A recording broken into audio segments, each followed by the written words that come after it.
topic to discuss than Brexit, which is only the number two headline, somehow only the number two headline, I think, in 2020, for certainly us in the UK. And Brexit touching all parts of society, including football. So good opportunity to chat about the new work permit regulations that were announced a couple of weeks ago by the FA and all the various implications that affect clubs for that. So shall we dive straight in, Dan? What's the kind of history of access to talent for Premier League clubs, and obviously how is Brexit beginning to change that?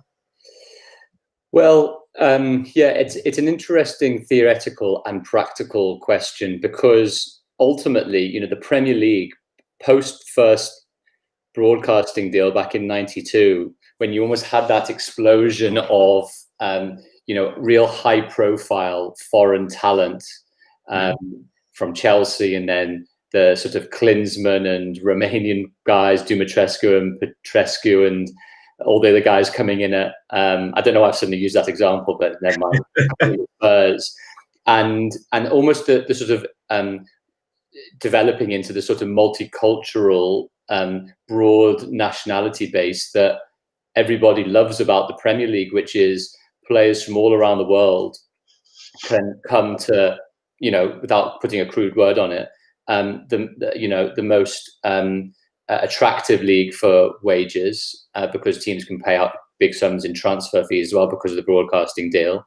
And within reason, some of the best talent in the world we've been lucky enough to be able to watch on a weekly basis. Now, the way that things delineated previously was that, because obviously, UK was in the European Union and within the European Economic Area, any European citizen, because of the free movement principles enshrined in the European treaties, were able to move and travel around Europe, including the UK, without any type of restriction. So that meant that all European players didn't require anything more than showing their passport and being able to then be employed in the Premier League or the EFL.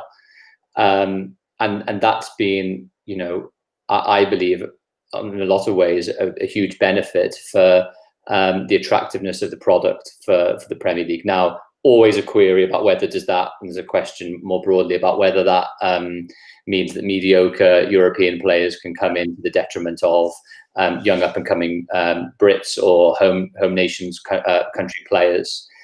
But what effectively then happened is you had the delineation between those European players, whoever they were and whatever quality and standard they were, and then the non-European players that didn't have those free movement benefits, that then the immigration, the Home Office and the immigration system had to ensure were of good enough quality to be able to then be employed by a Premier League or EFL team. And that was quite a pretty stringent bureaucratic regime, which usually encompassed a objective set of criteria based on the country that you play for and whether they were in the FIFA aggregate top 50 ranking positions. And then depending on how many games you played and depending on where those national team rankings were, if you were playing, let's just say 70% of all games for Brazil, it's likely you're going to get a work permit. If you were playing 20% of games for the USA, for example, it would probably have been less likely that you'd have got that work permit. And then after that, there was some semi-subjective, objective criteria around how much the transfer fee was, how much the wages were going to be paid, which gave you a certain amount of points, along with other criteria, which we don't need to go into as much detail with. With the backstop is that there was also an exemptions panel, more or less, which allowed a club to appeal if they didn't quite meet the first or second criteria, but could demonstrate that this player was a unique talent and would add significantly to the footballing talent pool within a particular UK club. So sorry to ramble on, but that's the backstory from a free movement versus non-EU worker work permit system. So if I can turn it back to you, for example, then is that we've got that background we now have a newer system, which we'll delve into, which is for anyone that isn't a UK citizen or doesn't have immigration rights to remain, or going through the EU settlement scheme. Effectively, all players wanting to play in the UK, in the Premier League and the EFL, will need to get a GBE, which is a governing body endorsement, in order to play, a work permit to play in those leagues. And so what do you think some of those, at least high level or sort of nuanced implications might be, Omar, of the new regime? Yeah, so I think on the old regime, I think clubs were broadly pretty happy with it, because they had access to where the majority of talent was in the world, which is in Europe. Europe, it remains the kind of, I guess, center of gravity of world football, if you like, where the majority of kind of elite players play. Now, there are, obviously very good South American players and very good African players and so on, and clubs were able to access those players, but they weren't, it's in the same way, I suppose, with trade, you tend to focus on your kind of nearest neighbors when it comes to trade, and it's the same with recruitment. The first scout you send overseas isn't going to be to Japan, it's going to be to France, and so the fact that we had free access to those markets was beneficial. The other thing as well that I think people often forget, overlook, is that a lot of players from Africa and from South America also had dual passports. So someone like Riyad Mahrez, playing for Algeria, which may or may not have been outside the top 50 at the time when Leicester signed him, was kind of irrelevant because he actually had a French passport as well. I think he might have been born in France. So he effectively came in as a EU player or EEA player into the league. So I think clubs had a kind of very happy situation, and I think most would have been comfortable, I suppose, sticking with that regime. But obviously, post Brexit, that isn't possible because you can't discriminate between EU workers and non-EU workers. You can't have different regimes for each of them. Hence, the need to come up with a new work permit system. And in the end, obviously, we've kind of reached a system which has got a number of different levers, if you like, compared to what it was before. As you said, it was focused on the international aspect, plus the next stage there are other aspects that clubs could get into. But now it's focused a lot more on the club, or the player's club and his performance for that club, which you could argue is perhaps more representative of a player's ability, because there are players like Aubameyang, for example, playing for Gabon. Aubameyang, clearly one of the best players in the world, certainly going back last season and the season before, but playing for Gabon, would have no chance of getting a work permit. In fact, I think he probably would have got in on dual passport, I imagine, French passport. So yeah, we've moved to a more club-based system, and yeah, that's got obviously implications for clubs. So yeah, it's quite a weighty document now with a number of different criteria. Yes, and I've got quite a few notes on it already. You'll be pleased to see. And the bit that I'm interested in as well as a sort of philosophical question, which I think I do believe is probably the right way, which is, I think you measure a player's talent not by the country they were born in or choose to play. You gauge and measure the player's ability based on the team and the league that they are in. So my own views on Brexit are sort of well known generally, but specifically in terms of this iteration of the work permit regime, regardless of whether we're in the EU or not, if this work permit regime came into play for non-EU players, and we were still in the EU, I would actually still say I think this is a vast improvement to a degree, because I think the most important elements, as I mentioned, those variables, are not where your national team is ranked. It's where you as an individual are valued by the strength of the league, the strength of the team, and then how well the team is doing. To me, that's a very rational and sensible set of measures. Yeah, for sure. And I think that was a direction I suppose it had to go into in order to ensure that the right players were being given access to in world football. So I think that was a kind of natural step to take. the question was then, how do you begin to define team quality? And through a process, the FA and Premier League have landed at a set of bands for leagues.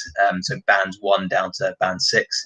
Within bands 1, you have the big 5 European leagues, which everyone pretty much acknowledges as the leagues that have the highest quality. They're constantly the leagues that have teams in the latter stages of the Champions League.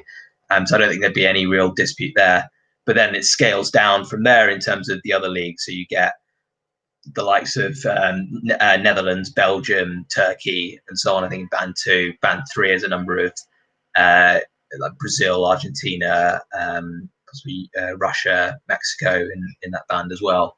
And band 3 is actually the interesting one, because that is historically the types of leagues that Premier League clubs have struggled to access players. So young players out of Brazil, who again didn't have a Portuguese passport or whatever. So that's the kind of I suppose the opening that has been allowed, but the door has been shut on the kind of so-called European journeyman from Slovenia playing in the Premier League.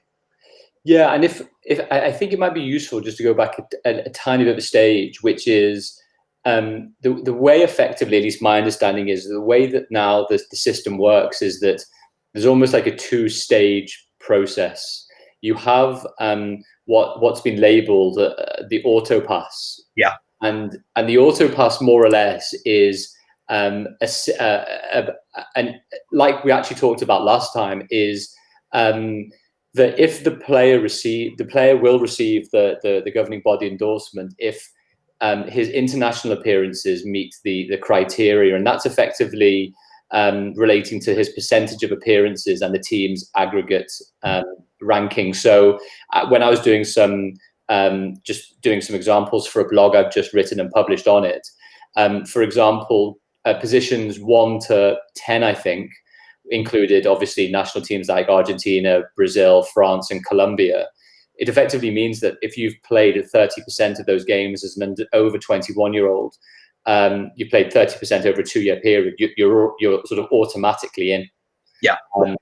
In the same way that I found it quite interesting that because of the current system that's in place now, if you're a country ranked 21 to 30, so Japan, America, or even Venezuela, if you've made 60% appearances over the last 2 years as an over 21 player, you're in as well. So that's more to do with the strength, again, of the national team. But then the bits that we've been discussing then is almost the points mean prizes element, which is if the auto pass route isn't engaged, then effectively you have this points-based system, whereby, I mean, when I looked at some of the criteria, they're very interesting. It goes on domestic minutes, continental club competition minutes, final league position of the selling club, continental club progression of the selling club, and league quality of the selling club. And what you have to effectively get, again, correct me if I'm wrong, Omar, because I know you've looked at these as well, is 15 points in order to get the GBE.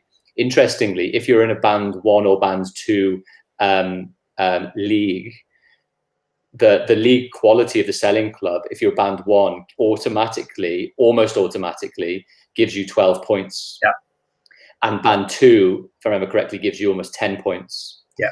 So what it means is that if you, as we talked about, and maybe we can talk about that, for example, are even for a band 2 league like Belgium or Holland, for example, if you're automatically getting 10 points effectively as any player that plays a couple of minutes for a club in that league, you're not too far off from getting the GBE straight away.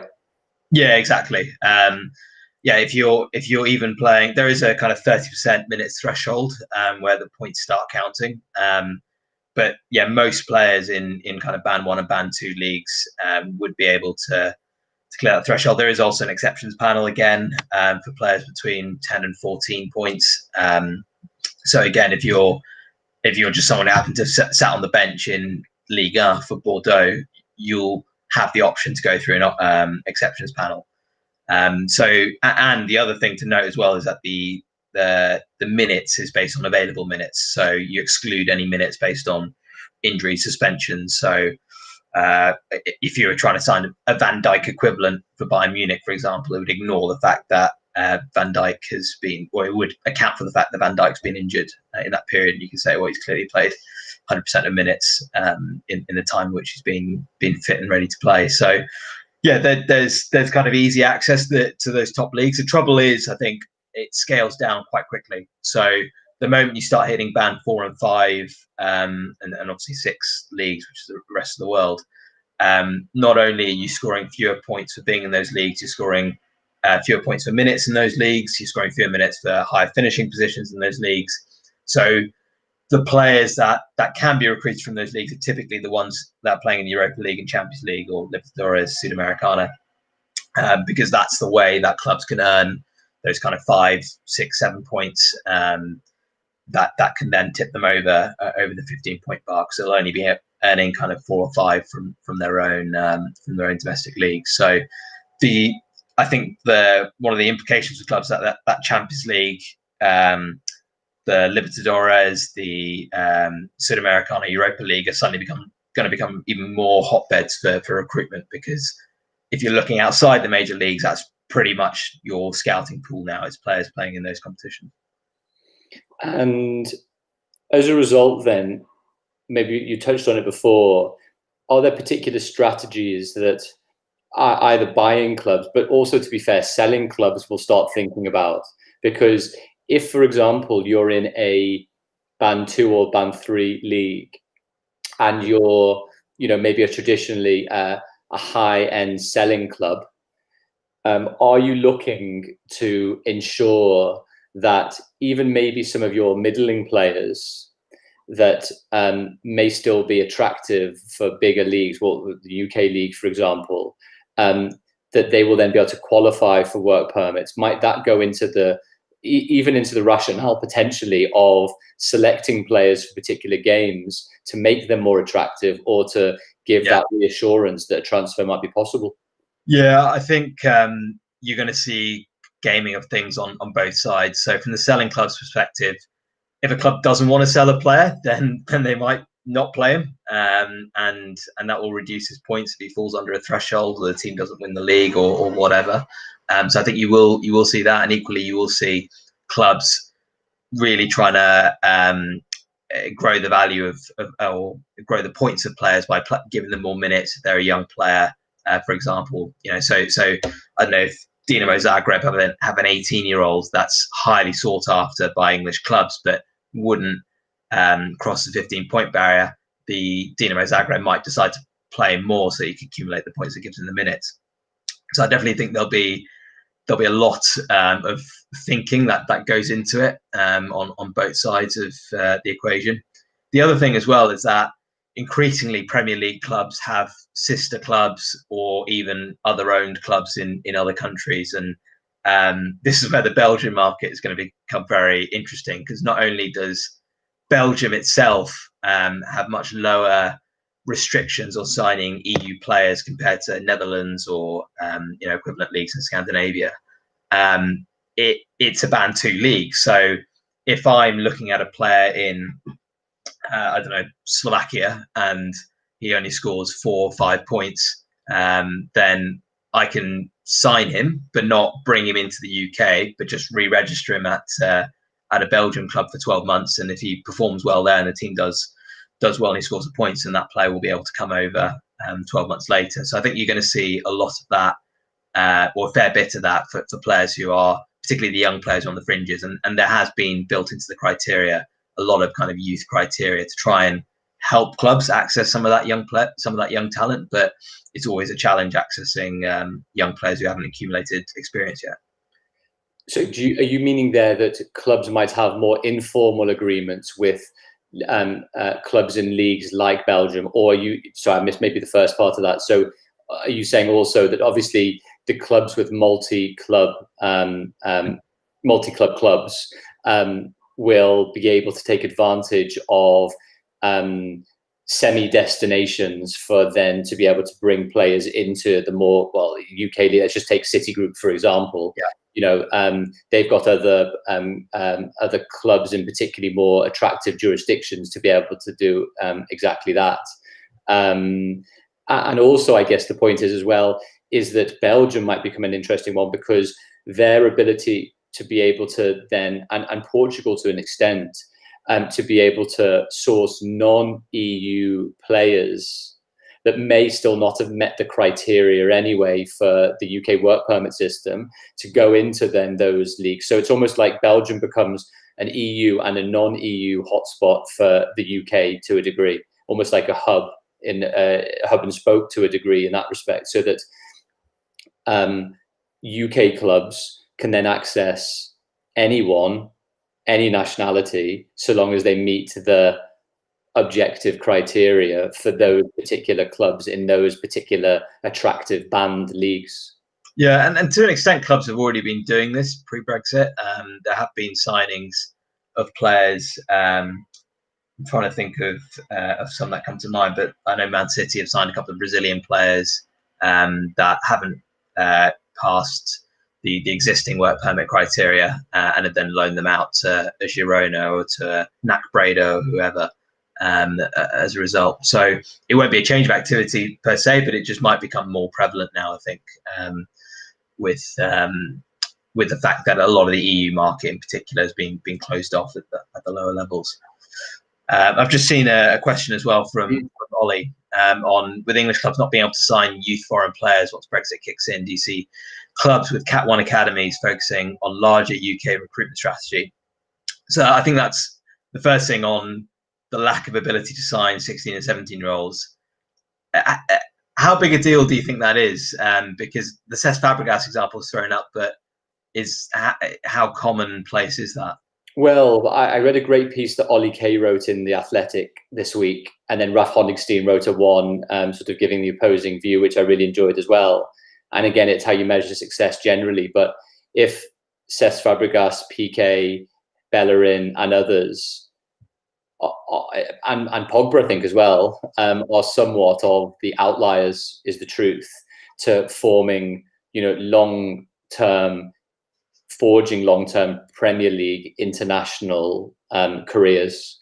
And Ollie Kay gave a huge number of examples of, unfortunately, the best 16 and 17-year-olds in the world coming, or Europe coming to the UK, and for tons of different reasons, not quite being the success, or going off to other places on loan for a number of seasons, all the usual stuff that we sort of hear about.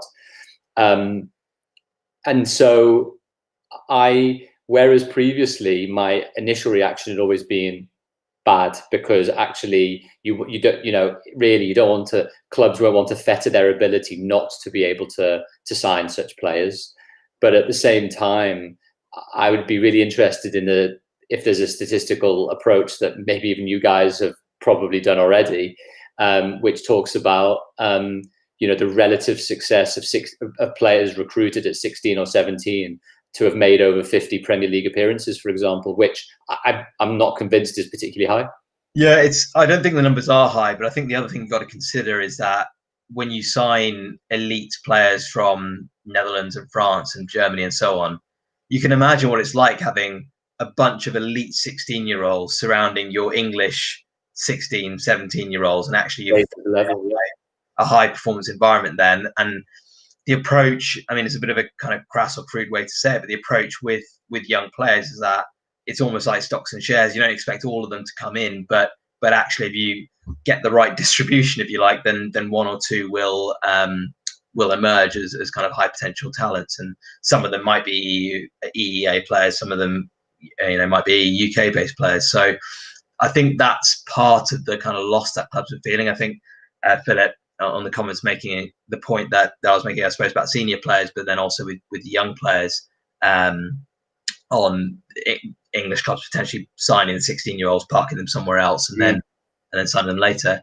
Interestingly, that won't be able to work the other way. So Jadon Sancho wouldn't be able to go to a Dortmund aged 16, 17. They wouldn't be able to kind of park him anywhere other than in England, as it were. So that there might be a downside for English players, because we have seen a lot of English players going across in the last few years, age 16, 17. Well, the question there, just very briefly, Omar, might be, and I don't know the answer to that, is obviously then different European leagues will have countries will have different immigration rules for non-EU players. So I think the point there is, depending on each individual immigration governmental policy, that some will be stricter than others, and even more so, I think it's in countries even like Spain, there's quotas for non-EU players, that famously Bale was filling one of them, or would fill one of them, I guess, if he goes back to Madrid. So that's the lack of reciprocity, if that's the right way of saying it, to a degree, is not only do we lose the ability to be able to bring in, but we lose the ability as a European member state to be able to then give our youngsters and others and other players experience in other leagues, which is usually seen as an advantage. And coaches as well, which there's a set of work permit criteria for coaches. I think of Graham Potter. I think he's just such a brilliant case study for a pathway for English coaches where he wasn't able to get an opportunity within England, didn't have a kind of huge playing career to kind of lean back on and put his CV on the table in that respect. So went to Sweden and three promotions with Östersunds, got them to the Europa League, and since moving to Swansea and then Brighton, and who knows, down the line he might become a future England manager. But that route may be cut off depending on what restrictions individual countries have on coaches. So yeah, I think we're obviously going to learn a lot in this transfer window coming up, how clubs feel about the new work permit criteria, what areas they feel have been opened up, what areas they feel have been cut off. But I think, as with Brexit itself, I suppose there's going to be downstream implications that won't be realised for 10, maybe 20, maybe 30 years, that we might not even be thinking about now, but might come down the line. We've got a good question from Olivier. Do you think, maybe this one for you, Omar, and we get another question further down the line, if it costs a few £1 million to buy a foreign player, will some clubs decide to buy a respective club in a European friendly country? I think from what it's worth on my side, it's not easy to run a club, is the truth, even though the short-term economics might sound quite attractive. Yeah, I think that's it. I've heard owners of clubs saying, it's hard enough to run one club, let alone two. And I think the clubs might look to partner up and say that, look, we can give you access to, because we're Liverpool, we're going to be able to sign a young Croatian. We're going to be able to attract a young Croatian, but we won't be able to bring him to the Premier League immediately. So you actually get him for a good part of his development for 12, 24 months. And I think that'd be attractive to a lot of clubs, particularly right now, because of COVID. A lot of clubs in smaller leagues are struggling. So yeah, it's I think that will be the approach for a lot of teams, rather than necessarily buying, because as you say, it's hard to run clubs. Just a quick one by Philip as well, just before we finish up, which is, he was saying there's real worries with regards to the integrity of the game with manipulation of playing time and appearances to restrict prospects. And I was giving this a bit of thought today. I know we've talked about it in terms of gaming systems and stuff, but I think in a way it's really important not to consider what these regulations are in isolation from every other EU country's free movement provisions as well. It's not like because we, UK clubs, might be restricted from getting a work permit, doesn't mean the same will be the case in any other, comparative league in a way. So I know that there's the attractiveness of the Premier League, but is it that much difference to the Bundesliga? Is it that much difference to La Liga? Is it that much difference to Serie A, for example? And I'm not sure it would be front and center of every club executive or manager's mind to be thinking we need to roadblock the possibility of a Premier League work permit application acceptance, because ultimately at the same time, the avenue is still relatively straightforward for those other, mainstream elite leagues across Europe. Yeah, no, I'd agree with that. I think, and if anything, I suspect European clubs won't be roadblocking. They'll actually be trying to encourage the players to get minutes. And as we've spoken about, there's not workarounds, but clubs will look to sign these players anyway, even if it means delaying 12 months. So we're at just after 7:30. There was just a question from Darren, which was, is the show available to download after? Yes. So if you look at Omar's Periscope channel on Twitter, it automatically gets downloaded to there. It's also on my YouTube channel, which is my name, Daniel Geey, and we do put out a few clips throughout the week of the pertinent bits. I'm interested because usually those pertinent bits are the articulate bits that Omar answers and the questions that I sometimes give. So sure. You can have words with the editor on that one, but never.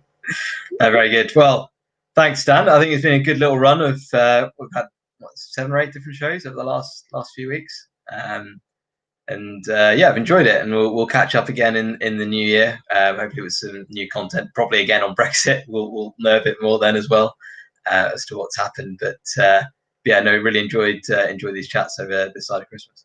Well, I think thanks, and I think the topical area of the transfer window and transfers coming up maybe first week of Jan or otherwise, I think will play into the hands of what we can maybe talk about for those first couple of weeks. Yeah, absolutely. Well, have a great Christmas, and thanks to everyone who's watched and tuned over the last few weeks. And we'll catch you all soon. Take care. Thanks.